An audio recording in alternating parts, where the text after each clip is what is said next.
लक्षवेधी लावण्यासाठी अधिकाऱ्यांना पैसे दिले जातात। लक्षवेधी लावण्याच्या मुद्द्यावरून भास्कर जाधवांनी हा गंभीर आरोप केलाय। सत्ताधारी आमदारांनी अधिकाऱ्यांना पैशांची ऑफर दिल्याचा दावाही त्यांनी केलाय। अध्यक्ष कर्मचारी कार्यालयात सत्ताधारी आमदार गेले आणि लक्षवेधी लावण्यासाठी किती पैसे पाहिजे अशी सत्ताधारी आमदारांनी विचारणा केल्याचा आरोप भास्कर जाधवांनी केलाय। त्यावरून अजित पवार यांनी भास्कर जाधव यांचे हे वाक्य पलटावरून हटवण्याची विधानसभा अध्यक्षांकडे मागणी केली आहे। एका वर्तमानपत्रानं खूप मोठं भुजबळ साहेब धाडस दाखवलं। त्यांनी सांगितलं विधान भवनातील गर्दीचा खराखुरा बाजार। काय लिहिलंय त्याच्यामध्ये? बाजार असा मांडला गेलाय की या ठिकाणी सभागृहामध्ये येण्याकरता म्हणून पास बंद केले गेले, परंतु ऑनलाईन जीपे करून 10,000 रुपये भरून या ठिकाणी विधानसभा भवनामध्ये येण्याचे पास 10,000 रुपयामध्ये मिळतात। अशा प्रकारचं नावानिशी आणि त्याने त्या जीपेचा उल्लेख करून या ठिकाणी उल्लेख केलेला आहे।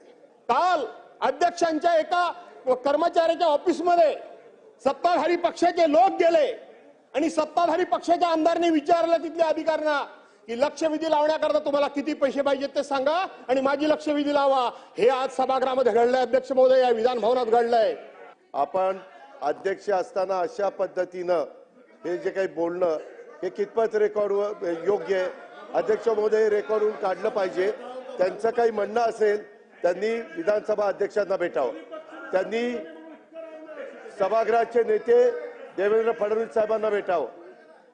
त्यांनी यांना भेटून सांगावं ना, हे अशा पद्धतीने जर बोलायला लागले आणि त्याच्यामध्ये तथ्य आहे का नाही, त्याची चौकशी केली का नाही, त्याचे पुरावे आहे का नाही, जर कोणी दोषी असेल तर त्याला तिथल्या तिथं आपण काढून टाकू कामावर, त्याच्यावर ऍक्शन घेऊ, FIR दाखल करू। आपल्या कामकाजामध्ये सभागृहाची अशा प्रकारची बदनामी होऊन देणं हे कदापि आम्ही सदस्य सहन करणार नाही। हे थांबलं गेलं पाहिजे। त्या पद्धतीने भास्कर आपल्याकडे अपेक्षित नाहीये की आपण या सभागृहात अशा पद्धतीने बोलणार। अध्यक्षमध्ये मी मर्यादेमध्ये बोलतोय।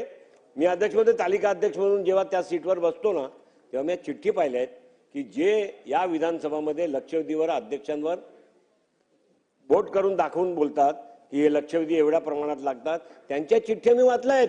लक्षवेधी घ्या म्हणून त्यांच्या चिठ्ठ्या, नाव घेत नाही मी, म्हणून पण अध्यक्ष महोदय सांगतोय की ते एका बाजूला इकडे असे बोलायचे आणि दुसऱ्या बाजूला चिठ्ठ्या पाठवायचे की आमच्या लक्षवेधी घ्या। सन्मान्य भास्करराव जाधव साहेबांनी आता जे आपल्या भाषणात ज्या गोष्टींचा उल्लेख केला त्याची मी दखल घेतलेली आहे, परंतु माझ्या अपेक्षा या भास्करराव जाधव साहेबांकडनं या फार वेगळ्या आणि मोठ्या आहेत। त्यांच्या उल्लेखनीय कामगिरीला बघून त्यांचं नाव विरोधी पक्ष नेता करावं म्हणून माझ्याकडे प्रस्तावित केलं गेलं आहे। त्यामुळे अशा व्यक्तीकडनं सभागृहात ज्या वेळेला कामकाजात किंवा विधिमंडळात होणाऱ्या एखाद्या बाबीबद्दल आक्षेपार्ह काही असेल तर सरासर आपल्याकडे अशी परंपरा प्रथा आहे की संबंधित सदस्य सभागृहात नव्हे तर आपल्या अध्यक्षांच्या दालनात येतो, अध्यक्षांना त्याबद्दल अवगत करतो।